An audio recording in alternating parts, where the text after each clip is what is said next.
विघ्नहर्ता श्री गणेश, श्री गणेश, श्री गणेश। पिताजी आप लौट आए।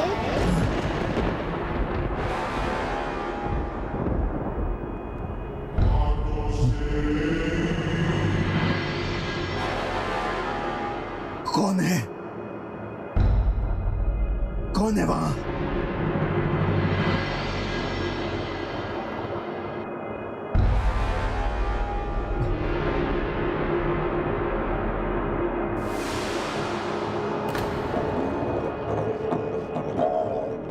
ये रक्त क्यों बार बार आ जाता है मेरे हाथ पर? कैसे मुक्त होऊंगा मैं? असुरराज, आप बहुत थक गए होंगे, भूख प्यास भी बहुत लगी होगी। ये लीजिए, जल ग्रहण कीजिए। तो मुझे जल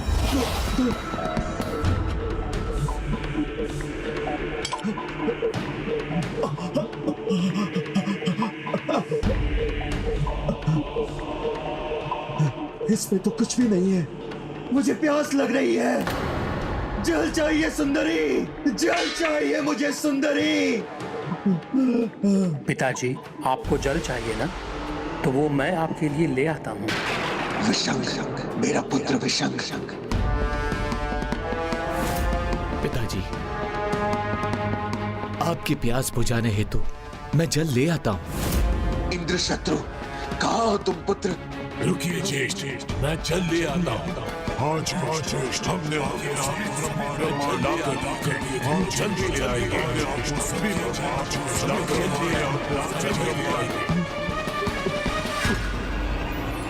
ये भ्रमित वचन नहीं। अपनी प्यास बुझाने के लिए जल चाहिए मुझे, वास्तविक जल। रश्मि प्रभा की स्मृति जगाकर गणेश को संकट में डालने का प्रयास करने वाला भंडासुर अब स्वयं अपनी स्मृतियों के जाल में उलझ गया है। किंतु अब तो गणेश भी किसी उलझन में दिखाई दे रहा है। माता, मुझे लगता है गणेश चिंतन में है, क्योंकि उसे शीघ्र इस महिष आक्रमण का तोड़ सोचना है।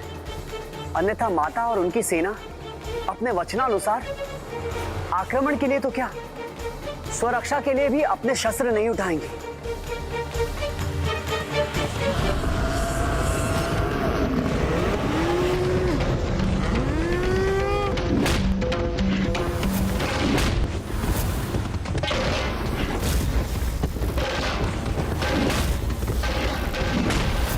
माताएं इस प्रकार कब तक अपनी रक्षा कर सकेंगी?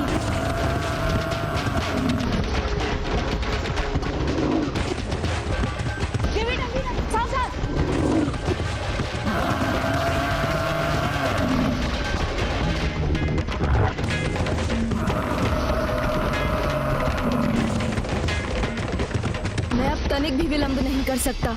किंतु ये अस्त्र क्या है? इसका तोड़ क्या है? कुछ समझ नहीं पा रहा हूं मैं।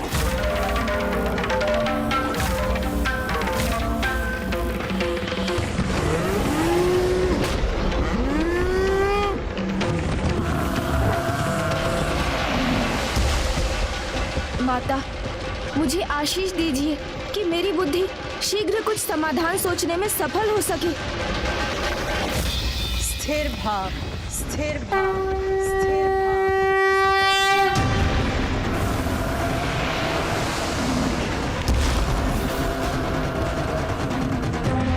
जिस प्रकार सागर की गहराई में उतरकर रत्न प्राप्त होते हैं, उसी प्रकार किसी भी समस्या का हल ढूंढने के लिए स्थिर रहकर बुद्धि की गहराई में उतरना आवश्यक है।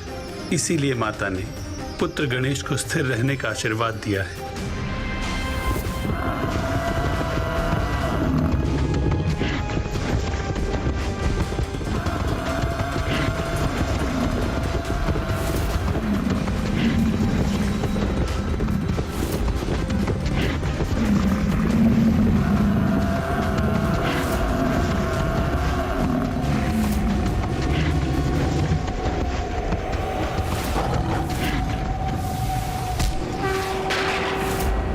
माता, काम, क्रोध, लोभ, मोह, मद और माया के प्रभाव से प्रभावित व्यक्ति की जब बुद्धि भ्रष्ट हो जाए और वो एक हिंसक पशु के समान व्यवहार करने लगे तो वो आकार और प्रकार दोनों से महिष ही हो जाता है।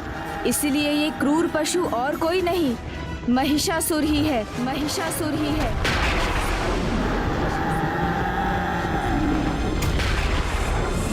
जिसका अंत स्वयं पाप विनाशिनी सिंह वाहिनी, अपने भीतर 9 देवियों का रूप समाहित रखने वाली आदि स्वरूपा, अपने घंटे के नाद से ही शत्रु को मूर्छित करने वाली और अपने दर्शन मात्र से मोक्ष के द्वार खोलने वाली, अनेक सिद्धियों की दात्री, 10 भुजाओं में अस्त्र शस्त्र धारण करने वाली माता दुर्गा के रौद्र रूप से ही संभव है। माता दुर्गा के रौद्र रूप से ही संभव है।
युद्ध के इस चरण में तो मैं माता को भंडासुर के अस्त्र का तोड़ बताने में सफल हुआ।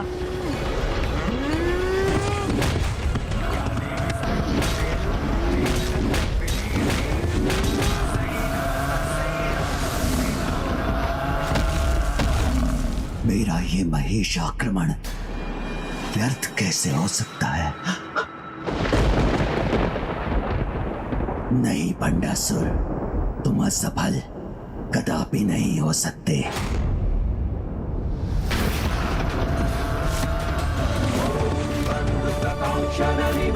रुचिराक्षमाला पाषाण कुशाच वरदां वरदांबिके शमनिशा वरदाशयामि।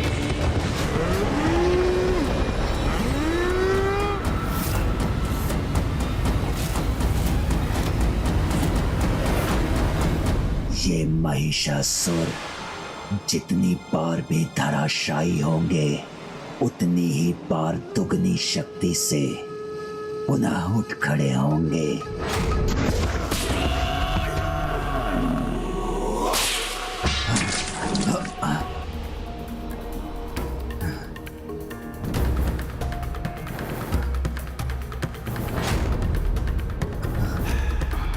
किंतु ये रक्त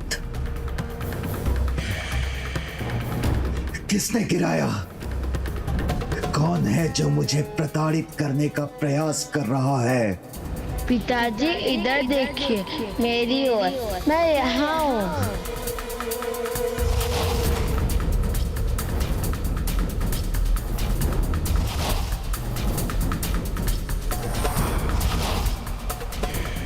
पिताजी, आपके पुत्र आपकी सेवा में हैं यहाँ। नहीं, मिटा दूंगा मैं इस रक्त को और इन सभी मिथ्या स्वरों को।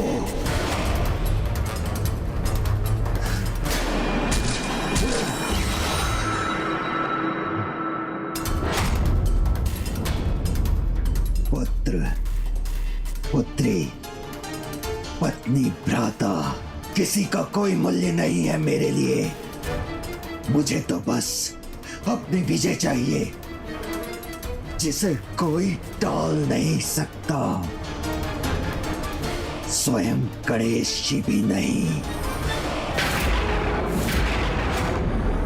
मेरे दिए तोड़ के अनुसार माता ललिता द्वारा रौद्र दुर्गा माता रूप में उनके प्रहार से भी महिषासुर का अंत क्यों नहीं हो रहा है?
इस युद्ध में प्रथम बार ऐसा हो रहा है कि माताएं आहत हुई हूं। ये पुनर्जीवित होकर पुनः कठोर प्रहार कैसे कर पा रहे हैं? माता मंत्री नाथा को भी आहत कर दिया इस महेश ने। मेरा उपाय सफल क्यों नहीं हो रहा है? अवश्य कुछ तो और तत्व है इनके इस आतंक के पीछे। देवता, यक्ष, किन्नर, गंधर्व, मनुष्य, पशु, पक्षी या कोई भी अन्य चराचर जीवों के पुरुष मेरा वध न कर सके। अब समझ आया, जो कार्य विधि ने नियत किए हैं वो उसी प्रकार होने होंगे। माता कात्यायनी तो सच्ची प्रार्थना और उचित आवाहन से ही प्रकट होंगी, जो ऋषि कात्यायन द्वारा माता को पुत्री रूप में पुकारने पर ही संभव है।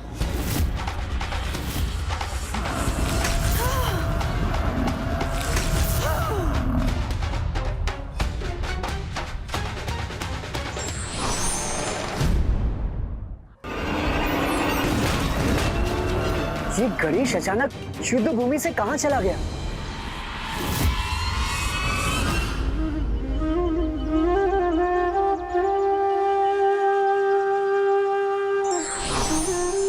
प्रणाम ऋषिवर।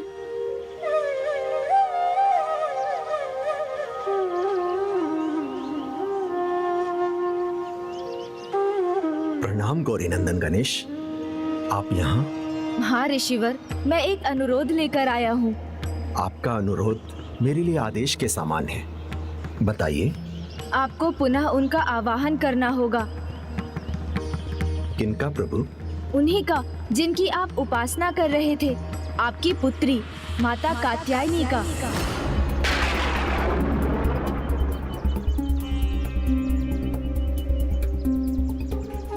नहीं प्रभु, आप मुझे क्षमा करें। मैं आपके एक आदेश पर अपने प्राण त्याग सकता हूं, परंतु उन्हें फिर से अपनी पुत्री के रूप में नहीं प्रभु, ये मुझे स्वीकार नहीं। आपको तो सब ज्ञात है गजानन, उन्हें कितनी परीक्षाओं का सामना करना पड़ा था, कैलाश का त्याग करना पड़ा था, यहां तक कि अपने पति और अपनी संतान का वियोग भी सहना पड़ा था। मेरी पुत्री बनने के बाद भी उनके कष्ट दूर नहीं हुए थे।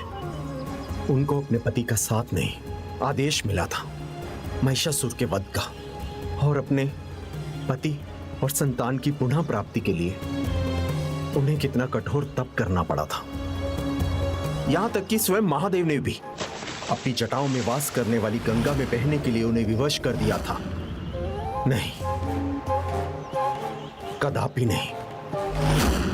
ये ऋषि आपके एक आदेश पर अपने प्राण त्याग सकता है, किंतु ये पिता अपनी पुत्री को उस अपार कष्ट में कदापि नहीं देख सकता।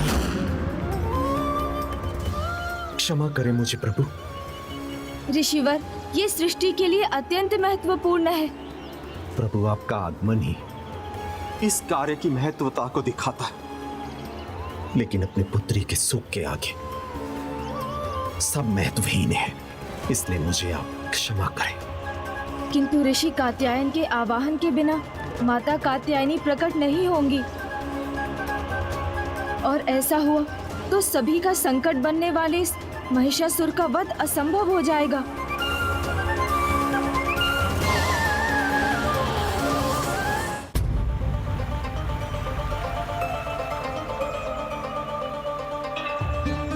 ऋषिवर के आवाहन के बिना माता का कात्यायनी रूप में आना असंभव होगा, और यदि ये संभव ना हुआ तो मैं माता की आशा और उनके विश्वास को असत्य कर उन्हें निराश कर दूंगा।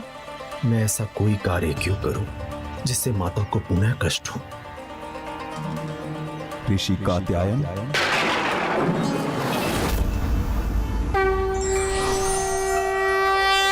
प्रभु गणेश जी,